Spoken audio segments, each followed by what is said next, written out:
ప్రయత్నం. Signal break అవుతుంది, మాట్లాడదాం. విజయశేఖర్ రెడ్డి గారు నమస్కారం. నమస్కారం విజయ్ గారు. ఏంటి మరి ఇప్పుడు నమస్కారం. వీళ్ళ డిమాండ్లు చాలానే పెట్టారు కదా. లోకేష్ గారు విద్యాశాఖ మంత్రి రిజైన్ చేయాలంట. సో మొత్తం జెన్జీ బ్యాచ్ వైసీపీకి సంబంధించిన వాళ్ళందరూ రోడ్ల మీదే ఉన్నారు.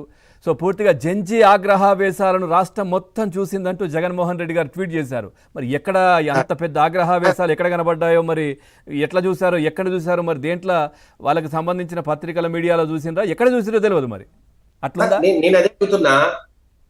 నారా లోకేష్ గారు ఈరోజు ఎడ్యుకేషన్ మినిస్టర్ గా, అట్లాగే ఐటీ మినిస్టర్ గా ఈరోజు ఆయన అద్భుతమైన పనితీరు కనపరుస్తున్న క్రమంలో గత 2 సంవత్సరాలుగా ఆయన ఏ రకంగా దేశాలకు వెళ్ళి రకరకాల ఐటీ కంపెనీలతో మాట్లాడి అక్కడ ఉన్న సీఈఓలతో మీట్ అయ్యి అక్కడి నుంచి ప్రైవేట్ ఇన్వెస్ట్మెంట్ తీసుకురావడం కావచ్చు, లేదంటే సెంట్రల్ గవర్నమెంట్ తో మాట్లాడి అక్కడి నుంచి ఇన్వెస్ట్మెంట్ తీసుకొచ్చి ఆంధ్రప్రదేశ్ లో పెట్టడం కావచ్చు, రకరకాల దేశాల్లోని మ్యానుఫ్యాక్చరింగ్ కంపెనీస్ తో ఇన్వెస్ట్మెంట్ పెట్టడం కావచ్చు.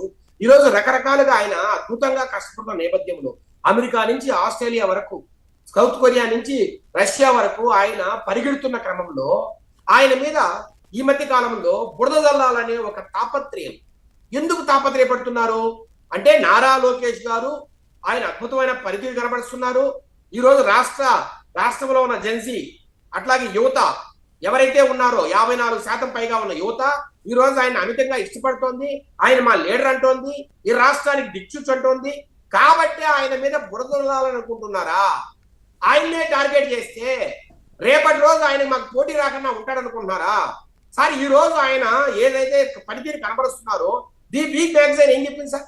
వారసత్వ రాజకీయాల్లోకి వచ్చిన నారా లోకేష్ గారు ఈ రోజు టెక్సానీ మినిస్టర్ గా అద్భుతమైన ప్రతిభా పాఠవాలు కలిగిన వ్యక్తిగా ఈ రోజు దేశాల్లో ఆయన పర్యటిస్తున్న తీరు, అక్కడ పరిస్థితులు ఆకలింపు చేసుకుని, ఆ సబ్జెక్ట్ ఆకలింపు చేసుకుని అక్కడ సీఈఓతో మాట్లాడుతున్న తీరు, ఈ రాష్ట్రంలో పెట్టుబడులు పెట్టిస్తున్న తీరు, అట్లాగే ఈ దేశంలోని రకరకాల రాజకీయ నాయకులతో ఆయన అనుసరిస్తున్న తీరు, మాట్లాడుతున్న తీరు, వీళ్ళకి ఫీజులు ఎరిపోయాయండి.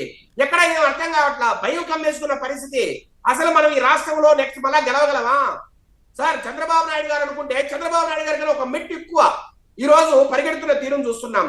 నారా లోకేష్ గారు ఇలాగే పరిగెడితే 2029లో మాకు పుట్టగతులు ఉంటాయా? మా పరిస్థితి ఏంటి? మేము గెలవగలమా? సరే, ఒక పక్క సంక్షేమ పథకాలు అద్భుతంగా ముందుకెళ్తున్న క్రమంలో నిన్నగాక మొన్న తల్లికి వందనం సార్, ఎంత మంది పిల్లలు ఉంటే అంతమంది డబ్బులు. మీలాగా అబద్ధాలు చెప్పే పరిస్థితి లేదు. అట్లాగే సార్ ఇంకొక పక్క అభివృద్ధి సార్, ప్రైవేట్ ఇన్వెస్ట్మెంట్ ఒక పక్క, అట్లాగే సెంట్రల్ గవర్నమెంట్ ఇన్వెస్ట్మెంట్ ఒక పక్క, రాష్ట్ర ప్రభుత్వం రకరకాలుగా ఇన్వెస్ట్మెంట్ పెట్టు అమరావతి, అట్లాగే ఇరిగేషన్ ప్రాజెక్ట్స్ పోలవరం కావచ్చు, అట్లాగే మన రకరకాల అంద్రినివా కావచ్చు, తర్వాత రకరకాల ఇరిగేషన్ ప్రాజెక్ట్స్ అద్భుతంగా ఈ మధ్య కాలంలోనే left bank canal, Polavaram left bank కెనాల్కి నీళ్ళు ఇచ్చి విశాఖపట్నం వరకు తీసుకెళ్లే పరిస్థితి. అట్లాగే రకరకాలుగా ఈ రోజు జరుగుతున్న క్రమంలో వీరికి ఒక భయం, ఎట్లా అయినా ప్రభుత్వం మీద విమర్శ చేయాలా, 2 సంవత్సరాల్లో ఎక్కడా తప్పు జరగలా, ఒక్క అవినీతి మరకలేదు, ఒక్క అవినీతి ఆరోపణ లేదు, ఒక్క స్కామ్ లేదు, మరి ఏం చేయాలి? ఎట్లా కూడా నెపం వేయాలి సార్. ఈ మధ్య కాలంలో కేంద్ర ప్రభుత్వం మీద అంటే NEET, national eligibility cum entrance exam, entrance test ఏదైతే ఉందో సెంట్రల్ గవర్నమెంట్, అది రకరకాలుగా మనము లీక్లు అవుతున్న పరిస్థితి. దానికి సంబంధించి 2026 ఎగ్జామ్ కూడా లీక్ అయిన పరిస్థితి. 2016 నుంచి స్టార్ట్ చేస్తే 2026 వరకు దఫదఫాలుగా లీక్ అయిన పరిస్థితి. అందుకని 2026లో ఎప్పుడైతే లీక్ అయిందో చాలా మంది విద్యార్థులు బాధపడి ఆవేదన చెంది ఈరోజు ఆత్మహత్య చేసుకునే పరిస్థితి. 12 నుంచి 13 మంది ఈ మధ్య కాలంలో మరణించే పరిస్థితి. అలాంటి క్రమంలో చీఫ్ జస్టిస్ గారు ఒక కామెంట్ చేస్తే దాన్ని బట్టి ఒక కాక్రోచ్ జనతా పార్టీ ఒక అంటే పేపరు పెన్ను లేకుండా, అంటే డాక్యుమెంట్ మీద లేని ఒక పార్టీ పుట్టి ఈ రోజు యువతలో ఒక రకమైన రెవల్యూషన్ ని తీసుకొచ్చి ఢిల్లీలో జంతర్ మంతర్ దగ్గర కూర్చొని, సార్ కేవలం కాంగ్రెస్ జనతా పార్టీ వల్ల ఏం కాదు సార్, ఈ దేశంలో యువత ఎవరైతే ఇబ్బందులు పడ్డారో, ఎవరైతే నీట్ ఎగ్జామ్ వల్ల బాధలు పడ్డారో, ఎవరైతే మరణించారో, ఎవరైతే ఎగ్జామ్ సరిగా రాసి ర్యాంకులు వస్తాయి, మాకు మెడికల్ ఎంట్రన్స్, మాకు మెడికల్ సీట్ వస్తుంది, ఇంజనీరింగ్ సీట్ వస్తుందని బాగా ఆనందపడి ఉన్న క్రమంలో ఈ రకంగా మళ్ళీ రావడం. సార్ ఒకసారి టెస్ట్ రాసి బాగా రాసి మళ్ళా ఇంకొకసారి టెస్ట్ రాయాలంటే ఎంత ఇబ్బంది ఉంటుంది సార్? మళ్ళా రాస్తారని నమ్మకం ఏంటండి? ఇలాంటి పరిస్థితుల్లో ఆక్రోశం చెందిన యువత, జెన్జీ అట్లాగే యువత కావచ్చు, ఈ రకంగా జంతర్ మంతర్లో విపరీతంగా అంటే వేల లక్షల మందిలో అక్కడ గుమ్ముకూడి ప్రభుత్వం మీద ధర్నా చేసి అక్కడ ఎడ్యుకేషన్ మినిస్టర్ రిజైన్ చేయాలని కోరినప్పుడు ఇక్కడ కూడా రాష్ట్రంలో మనం ఏదో ఒకటి చెయ్యాలా, సెంట్రల్ గవర్నమెంట్ మీద ఆ రకంగా ఎవరైతే చేస్తున్నారో అట్లాగే మనం కూడా ఇక్కడున్న ఎడ్యుకేషన్ మినిస్టర్ మీద కూడా మనము చేద్దామనే ఒక కుతంత్రం ఇక్కడ దాగి ఉంది. ఇక్కడ ఎక్కడ సార్ నారా లోకేష్ గారి మీద కావచ్చు, లేదంటే ప్రభుత్వం మీద కావచ్చు, ఎక్కడ ఒక అవినీతి మనకలేదు సార్. నేను అడుగుతున్నా, అసలు డిఎస్సికి నీటికి పోలికేంటి సార్? అసలు అది వేరు ఇది వేరు కదా. అదే అంటున్నా సార్. మెగా సార్ అక్కడ ఒక దగ్గర అక్కడ ఉద్యమం వచ్చిన క్రమంలో ఇక్కడ కూడా మేము ఇలా మాట్లాడాలా? నిజంగా చెప్పాలంటే గ్రూప్ వన్ కి సంబంధించి వాళ్ళు చేసిన పనులకు ఇప్పటికీ జైల్లో అధికారులు ఉన్నారు కదా. అదే అంటున్నా సార్. సార్ మెగా డిఎస్సీ జరిగింది ఎప్పుడు సార్? 2020లో మెగా డిఎస్సీ జరిగింది సార్. అసలు వీళ్ళకి డిఎస్సీ అంటే తెలుసా? డిఎస్సీ అబ్రివేషన్ తెలుసా? లేదంటే ఇన్ని రోజులు ఈ ఎగ్జామ్ గడుస్తుంది తెలుసా? అసలు డిస్ట్రిక్ట్ లెవెల్లో ఎగ్జామ్ అనే మాట వీళ్ళకి అర్థం తెలుసా? సార్ ఒకడు వచ్చి అంటాడు స్టేట్ లెవెల్లో కట్ ఆఫ్ మార్క్ మీరు చెప్పరు అంటాడు, ఒకడు అంటాడు. ఇంకొకడు అంటాడు ఎవరో దుర్గయ్య అనే వ్యక్తికి నేషనల్ గేమ్స్ లో ఒక గోల్డ్ మెడల్ వచ్చింది, ఆయన కిందకి లేదంటాడు. సార్ అక్కడ కండిషన్ చదవండి. ఎవరికైనా గోల్డ్ మెడల్ వచ్చినా, సిల్వర్ మెడల్ వచ్చినా, లేదా బ్రాంజ్ వచ్చినా మీరు అప్లికేషన్ పెట్టిన రోజే, ఆన్లైన్ లో అప్లోడ్ చేసిన రోజే, ఆ రోజే మీరు ఇవన్నీ కూడా అక్కడ వ్యక్తపరచాలి. అక్కడ మీరు దాన్ని అప్లోడ్ చేయాలి. లేదంటే ఆ సిస్టమ్ ఒప్పుకోదు, మీరు అర్హులు కాదని అది క్లియర్ కట్ గా అక్కడ మీకు కండిషన్స్ పెట్టిన క్రమంలో మీరు ఆ రోజు పెట్టకపోతే మళ్ళీ ఇవ్వరా ఎగ్జామ్, మళ్ళీ మీరు ఉద్యోగం ఇవ్వరా అంటే నేషనల్ గేమ్స్ లో గోల్డ్ మెడల్ వచ్చిన వ్యక్తిని పక్కన పెట్టేస్తారా? అంటే రూల్స్ ఒకరికి అందరికీ ఒకటే కదా సార్. రూల్ అనేది అందరికి రూలే. 5 లక్షల మంది రాసినా 10 లక్షల మంది రాసినా రూలే. మరి అలాంటప్పుడు దుర్గయ్యకి ఒక రూలు, లేదంటే ఒక శ్రీదేవికి ఒక రూలు, లేకపోతే ఇంకొక వ్యక్తి కృష్ణా జిల్లాలో 6వ ర్యాంక్ వచ్చింది, 6వ ర్యాంక్ వస్తే మీరు ఎందుకు మాకు పోస్ట్ ఎవరైనా అడుగుతారు సార్. 5వ ర్యాంక్ వరకే అక్కడ జనరల్ కేటగిరీలో అక్కడ పోస్ట్ ఫిల్అప్ చేశారు సార్. 6, 7 వచ్చి హారిజంటల్ రిజర్వేషన్ లో పోయింది. అసలు హారిజంటల్ రిజర్వేషన్ అంటే నాకు తెలియదు.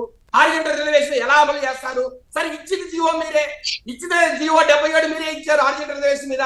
మళ్ళీ మీరే క్వశ్చన్ చేస్తారు సార్. ఈ రాష్ట్రంలోనే కాదు, ఈ దేశంలోని వివిధ రాష్ట్రాల్లో హారిజంటల్ రిజర్వేషన్ అంటే ఏంటి, వర్టికల్ రిజర్వేషన్ అంటే ఏంటి, దానికి జీవోలు ఎలా ఉన్నాయి అన్ని అందరికీ తెలుసు.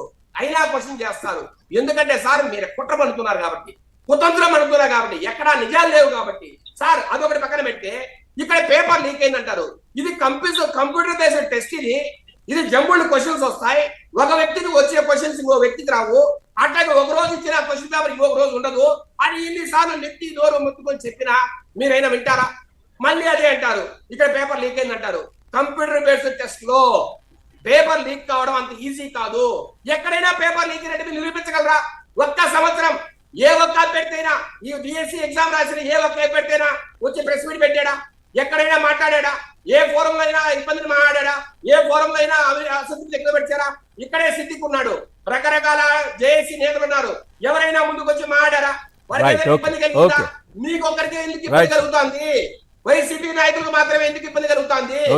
ఎందుకంటే నారా లోకేష్ గారు ఈ రోజు అద్భుతంగా ఎదుగుతున్న క్రమంలో అంటే ఇప్పుడు 20 లక్షల ఉద్యోగాలు ఇస్తామని చెప్పేసి కూడా ప్రభుత్వం ప్రణాళికలు రచిస్తోంది కదా సార్. ఇప్పుడు విజయ్ గారు అదే కదా, అవన్నిటిని డిస్టర్బ్ చేయాలి. 20 లక్షల ఉద్యోగాలు ఇవన్నీ కూడా ఆయన మీద అవాకులు చవాకులు పేలాలి, లేదంటే బుడద చల్లాలి. ఆయన ప్రతిభా పాట వాళ్ళని అద్భుతమైన పనితీరును విజయ్ గారు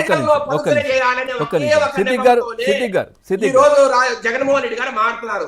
సార్ నేనంటున్నా, మీరు ఏదైతే మాట్లాడారో ఒక్కసారి విజయ్ గారు మీరు ప్రొటెస్ట్ చేశారో ఎవరు సార్ ప్రొటెస్టర్స్? లేళ్ల అప్పిరెడ్డి, సజ్జల రామకృష్ణారెడ్డి, ఆర్కే రోజా, పేర్ని నాని, అంబటి రాంబాబు, వీళ్ళ జెన్సీ ప్రతినిధులు, వీళ్ళ ఎగ్జామ్ గురించి మాట్లాడే వాళ్ళు. అసలు వీళ్ళు డిఎస్సీ తెలుసా? ఏ రోజున కనీసం వాళ్ళకి మాట్లాడే అర్హత ఉందా? ఏ రోజున నాలెడ్జ్ ఉందా? ఇంత మాట్లాడుతున్న వీళ్ళు 5 సంవత్సరాల్లో ఏ రోజైనా జాబ్ క్యాలెండర్ విడుదల చేశారని ఎప్పుడైనా చెప్పగలరా? లేదంటే జగన్మోహన్ గారిని ప్రశ్నించగలరా? సార్ 2019లో మీరు గెలిచినప్పుడు ఏం చెప్పి వచ్చారు? ప్రతి సంవత్సరం జనవరి 1వ తేదీ జాబ్ క్యాలెండర్ విడుదల చేస్తాం, నిర్వహిస్తాం, అద్భుతంగా మీకు జాబులు ఇస్తామని చెప్పారు. సార్ ఎక్కడైనా ఒక్క జాబ్ క్యాలెండర్ విడుదల చేశారా? మీ జాబ్ క్యాలెండర్ పక్కన పెట్టండి, సాక్షి క్యాలెండర్ మాత్రం ప్రతి జనవరిలో కూడా వాళ్ళు చెప్పేది మేమప్పుడు 16,000 ఉద్యోగాల కోసం ప్రణాళికలు రచిస్తే అవన్నీ కలిపి వీళ్ళంత ఇచ్చారని చెప్పి వాళ్ళు చెప్పుకునేది. అదే అంటున్నాం సార్. 16,000 ఉద్యోగాలను మేము మనం ఫిలప్ చేయాలనుకున్నప్పుడు ఎన్ని మాట్లాడారు సార్? ఎన్ని కేసులు వేశారు సార్ హైకోర్టులో? ఆ కేసులన్నింటినీ తెచ్చి హైకోర్టు ఒప్పించి ఎగ్జామ్ పెట్టి ఇంతమందికి ఎక్కడైనా ఒక్క రిమార్క్ లేకుండా ఎగ్జామ్ పేపర్ లో కావచ్చు, ఆఖరి స్పోర్ట్స్ కోటా గురించి మాట్లాడుతున్నారు సార్. స్పోర్ట్స్ కోటాలో ఇంత ముందు ఫిలప్ చేయలేదా? సెంట్రల్ గవర్నమెంట్ కావచ్చు, రకరకాల ఒక్కసారి విజయ్ గారు ఎన్నో సార్లు స్పోర్ట్స్ కోటాలో ఫిలప్ చేశారు. మరి అక్కడ ఏదో పిక్కనేంటి?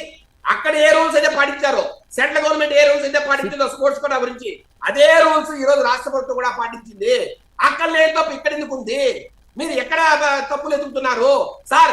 మీరు ఎవరైతే 26 మందిలో 30 మందిలో కూర్చోబెట్టి మీ ఆఫీస్ లో మాట్లాడించారో వారు మాట్లాడిన ప్రతి దానికి సార్, మీకు ఎడ్యుకేషన్ సెక్రటరీ కావచ్చు, అక్కడ ఉన్న ఆఫీసర్ కావచ్చు, స్పోర్ట్స్ సెక్రటరీ కావచ్చు, ప్రతి దానికి ఆన్సర్ ఇచ్చారండి. ప్రతి దానికి మీకు ఎక్స్ప్లెయిన్ ఇచ్చారు. ఎందుకు మీకు జాబ్ రాలేదో చెప్పారు. చెప్పిన తర్వాత కూడా ఇంకా మోసం జరిగింది అనడానికి మీకు నోరెక్కడిది? సరే ఆయన చెప్తున్నాడు కదా జగన్మోహన్ రెడ్డి నేను కాక్రోచ్ అని. ఆయన కాక్రోచ్ కాదు, అవినీతి చేసిన అతి పెద్ద తిమింగలం ఈ దేశంలోనే, అతి పెద్ద తిమింగలం, అతి పెద్ద అవినీతి తిమింగలం, అతి పెద్ద. విజయ్ గారు ఒక్క నిమిషం. సిద్దిక్ గారు ఏంటి ఇప్పుడు ఒక్కసారి జగన్మోహన్ రెడ్డి అందరికీ తెలుసు ఈ రోజు. రైట్, అయినా ఒక్కసారి విజయ్ గారు మాట్లాడదాం. రైట్, సిద్దిక్ గారు